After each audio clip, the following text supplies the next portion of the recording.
Afternoon all, I'd like to show you another game of Robert Byrne, this time in the 1976 Biel Interzonal tournament. Biel is a place in Switzerland, a district within Switzerland. So Robert, playing against Liberzon, played e4. And actually, let me know about this drag and drop. I might drag and drop each move to try and get more empathy for the players instead of using my mouse. So Liberzon played the Sicilian defence, c5. And we saw knight f3 from Robert, knight c6 from Liberzon, open Sicilian, so taken of course, knight takes d4, knight f6, knight c3, all standard stuff, d6. Now a very popular move, bishop g5, played by Robert Byrne, e6, queen d2, now black plays a6, Robert castled, and there's an immediate threat actually of taking and then just e5. This is quite dangerous. That d5 is already quite dangerous, so black has to be careful now. Black played actually bishop d7, so not moving this bishop here, and then we see f4, and this e5 break looks as though it's potentially quite dangerous. Black played bishop e7. And now we see bishop e2 connecting the rooks, queen c7, and now another logical move, bishop f3, reinforcing the centre, and it looks as though e5 in the future might again be quite useful on this diagonal.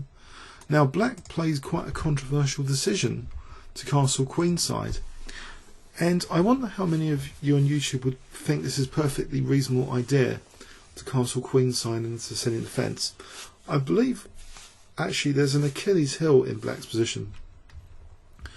d6, g7 and a7 are key squares here, I believe, in this position, and Robert shows this up now with knight b3. Okay, he's keeping the tension, he's avoiding the knight exchange. This knight can be potentially dangerous, but this bishop might want to eye this diagonal, and this queen might want to invade on a7, and there are soft spots basically, as I say, d6, g7 and a7, d6, g7 and a7. We see bishop e8, and then let's move queen e1, which does betray the idea that perhaps, you know, queen f2 is on the cards, but also at the moment it's behind e5 as well as a thrust. So e5 looks as though that's quite dangerous, using the pin potentially, and that could be quite awkward there as well. Black plays knight d7, trying to relieve the tension of this pin. Back to drag and drop, pardon me. Bishop takes e7, knight takes e7, and now we see this soft spot emphasised, this a7, with the move queen f2. But it's not just that. White is not just threatening queen a7. White's threatening queen d4 here, double attacking d6 and g7. For example, let's say black in this position tries to parry queen a7. This one threat here. Let's say black plays king b8 instead of knight b6. We see queen d4 double attacking, and this is awkward for black. If black tries now knight f6, then we have e5 using battery on this d file. It starts to get quite uncomfortable. This kind of position here, black could end up with fractured pawns and at a disadvantage. Look at these pawn fractures, and white's significantly better here, I would say. So in the game after queen f2, we saw the blocking knight b6, blocking the queen and protecting d6 adequately.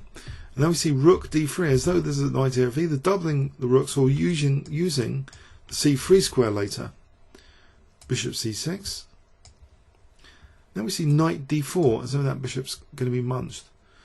e5 was played. And now there is actually, on engine checking this game, white could have played knight takes c6. This has got some bite to it here. If takes, for example, then taking here is apparently quite strong, because taking bishop e2 is like a double attack on a6 indirectly and f7, and it's awkward for black to be able to defend this position. For example, with f6, then rook g3, and again there's this double attack on a6 and g7 now. It's awkward. So that might have been a technically a missed opportunity. So after e5, in fact, Robert played knight d e2, but he's got the idea that knight d5 is going to be dangerous with rook c3 to follow. Black plays now e takes f4, and we see knight d5. This rook c3 is pretty powerful stuff. Bishop takes d5, e takes. Now with rook c3 as a threat, it's actually very awkward for black. If king b8, again, rook c3, and the knight is also loose. So unless black wants to have to play knight c4 here, he's losing the knight if he moves the queen.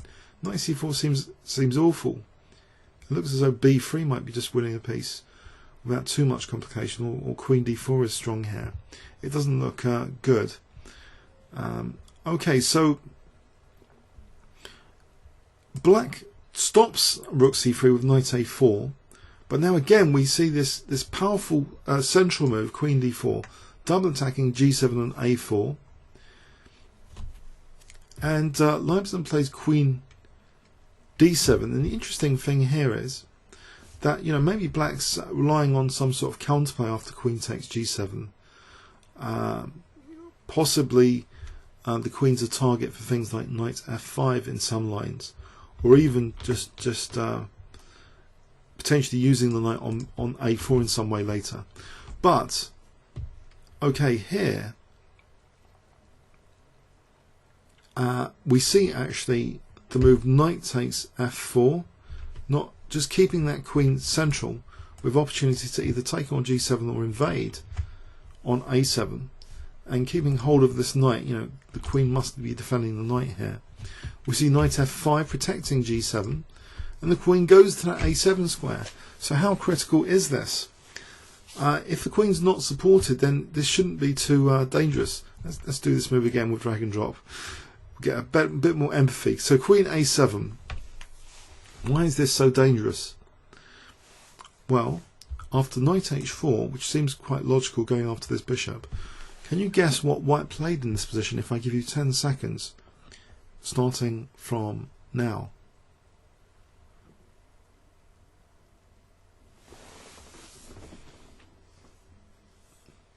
Okay, an amazing move, a sparkling move, and I've engine checked this game as well. It's a brilliancy move, knight e6. It actually threatens, it's holding up the c7 square, so it's actually threatening now. Queen a8 is mate as a threat. So black's compelled to do something. He can't take this bishop, he just get mated. So he takes that knight, and now the point is d takes e. There's a double attack now on the queen and on b7. So the queen goes to c7 here. But now there's a vicious forcing sequence. Remember, this pawn's now stopping the king escaping. We see check. Queen drops back. Now another forcing move. Bishop takes b7 check. King c7. And now taking time for queen takes a6. Threatening mate with queen c6. So black hasn't got too many choices. He takes on b7. But now after queen takes a4, black resigned. His position's a wreck. Even though he's a piece up, well, this knight's attacked here. White has numerous threats in this position, as these arrows, which I had pointed out. Basically, rook c3 check is threatening to win the queen of king b8, rook b3, very simply. But also, even rook f3 is threatening the menacing rook f7 with the same idea of winning the queen. And if a rook steps off d7, then queen d7 and rook b3 again. There's just too many threats for black to deal with in this position. We can give an example defense. He just resigned. He gave up. Let's say the knight moves just to demonstrate this one. Check. Just rook b3 winning the queen. White's got a huge advantage. So a very interesting game. Demonstrating some of the dangers that await black if black wants to sort of castle queenside in the Sicilian defence here. So after bishop f3 we saw this castling queenside. There's some dangers here illustrated by this game. a7, d6 and g7. There's slight liabilities here. Comments or questions on YouTube? Thanks very much.